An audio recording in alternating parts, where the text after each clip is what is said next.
So the question that came in on email is, what's the proper way to witness to somebody? And I'd say the proper and only proper way is with, depends on what you mean by proper. All right, yeah, so I won't stamp myself too much. But I think there's two things that would be the foundation for me, and that's Spirit-led and out of a good heart. Okay. Now, the reason I hesitated there is because Paul talked about people witnessing with bad motives or selfish motives.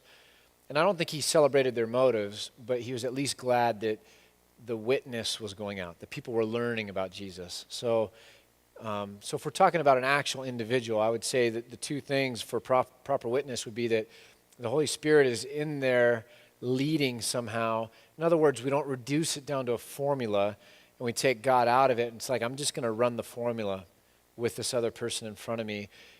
There might be formulas, there might be teaching, there might be things you've learned, there might be all sorts of things, but hopefully it's a conversation of saying, God, as I'm speaking to this person, would you please help in that? Or an awareness that ultimately I can't make dead things come to life, and so God has to be working it. So it's really a Spirit-led thing, and hopefully coming from a place of purity in terms of motives.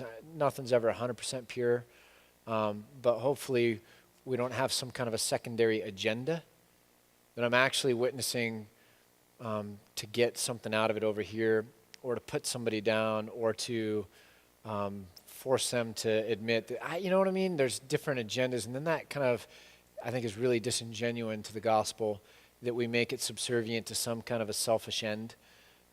So yeah, I'd say the proper way is Spirit-led, out of a good place. I think the question probably meant, what's the formula?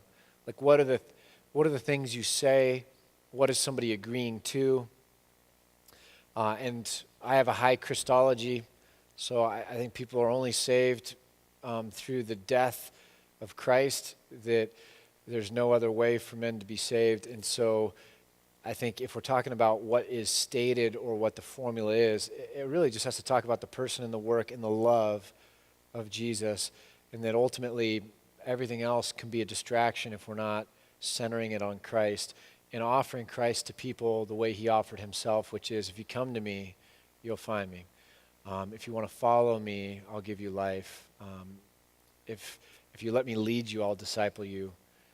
If you claim my righteousness, not your own, then I will grace all the other blemishes, you know. And so I think at the end of the day, whatever biblical truth we can bring to the person and work of Christ and put it in front of somebody, even if it's messy, incoherent, rambling, run-on sentences, doesn't matter stylistically. It just matters that they come to be aware of who Christ is, what that means, and then have an opportunity to respond to that. I think that's what Paul tried to do with people. So hopefully that helps.